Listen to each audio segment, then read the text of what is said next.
അസ്സലാമു അലൈക്കും വറഹ്മത്തുള്ളാഹി വബറകാതുഹു. അൽഹംദുലില്ലാഹി റബ്ബിൽ ആലമീൻ. അസ്സലാത്തു വസ്സലാമു അലാ റസൂലില്ലാഹ്.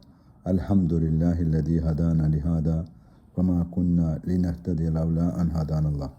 സൃഷ്ടിക്കുകയും സംവിധാനിക്കുകയും മാർഗദർശനം നൽകി അനുഗ്രഹിക്കുകയും ചെയ്ത പ്രപഞ്ചനാഥനിൽ നിന്നുള്ള സുരക്ഷയും സമാധാനവും നിങ്ങളുടെ ഓരോരുത്തരും സദാ വർഷിപ്പുമാറാകട്ടെ. പ്രിയപ്പെട്ട സഹോദരി സഹോദരന്മാരെ, നമസ്കാരത്തെക്കുറിച്ചാണ് നമ്മൾ പറഞ്ഞു വന്നത്. നമസ്കാരം കൊണ്ട് ഒരു വിശ്വാസിക്കുണ്ടാവുന്ന ബെനിഫിറ്റ് എന്തൊക്കെയാണ്, നേട്ടം എന്തൊക്കെയാണ്? തിന്മകൾ തടയുന്നു. രണ്ടാമത്തത് പാപമോചനം. പാപങ്ങളെ നമസ്കാരം മായ്ച്ചു കളയുന്നു.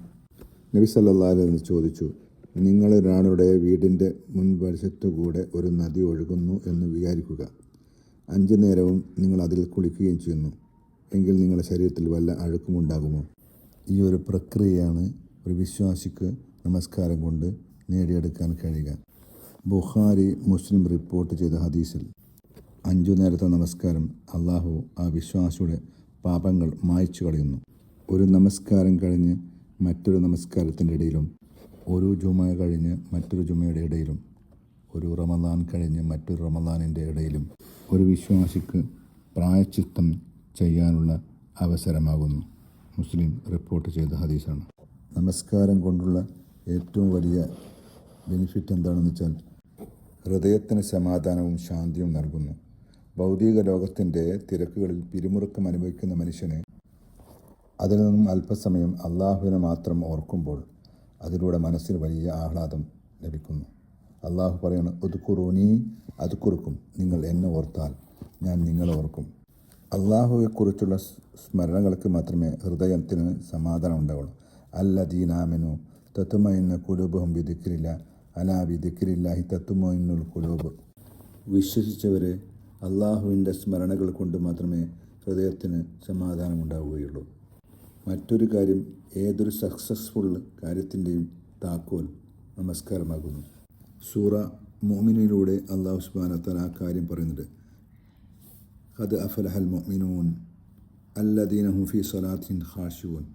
സത്യവിശ്വാസികൾ വിജയം പ്രാപിച്ചിരിക്കുന്നു, അവർ തങ്ങളുടെ നമസ്കാരത്തിൽ ഭക്തിയുള്ളവരായിരിക്കും.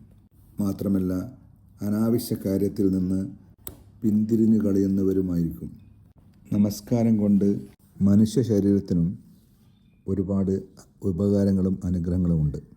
നമസ്കാരത്തിലുള്ള പ്രത്യേക രീതിയിലുള്ള നൃത്തവും ഇരുത്തവും ഒക്കെ ഒരു സ്ട്രെച്ചിങ് ആണ്. ശരീരത്തിൻ്റെ മസിലുകളൊക്കെ മൂവ്മെൻറ്റിനും ഏറ്റവും ഇമ്പോർട്ടൻ്റായ ഒരു കാര്യം. ആദ്യമായിട്ട് ഹൃദയം തലച്ചോറിൻ്റെ മുകളിൽ വരുന്നത് സുജൂദിലാണ്. സയൻസ് പറയുകയാണ്, രക്തമോട്ടം പെർഫെക്റ്റ് ആവുകയും അതുമൂലം ഓർമ്മശക്തിയും കോൺസെൻട്രേഷനും പെർഫെക്റ്റ് ആവാൻ സാധ്യതയുണ്ട്. നമ്മുടെ ശരീരത്തിൻ്റെ ജോയിൻറ്റുകളൊക്കെ പെർഫെക്റ്റായി മൂവ് ചെയ്യുന്നു.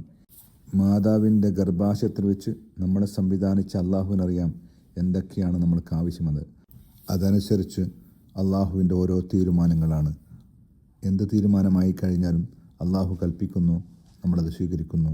ഇഹ്ദിന സിറാത്തൽ മുസ്തഖീം നമ്മൾ പറയുന്നു 17 പ്രാവശ്യം, അള്ളാഹുവെ നീ ഞങ്ങളെ നിൻ്റെ നേരായ മാർഗത്തിലേക്ക് നയിക്കണമേ. അതുകൊണ്ട് നമസ്കാരം മുറുകെ പിടിക്കുക, നിലനിർത്തുക. അലം യഅലം ബി അന്നല്ലാഹു യറ, നിങ്ങൾ അറിയണം അള്ളാഹു നമ്മളെ കാണുന്നു എന്ന്. വാഖിറു ദഅവാന അനിൽ ഹംദുലില്ലാഹി റബ്ബിൽ ആലമീൻ. അസ്സലാമു അലൈക്കും വറഹ്മത്തുള്ളാഹി വബറകാതുഹു.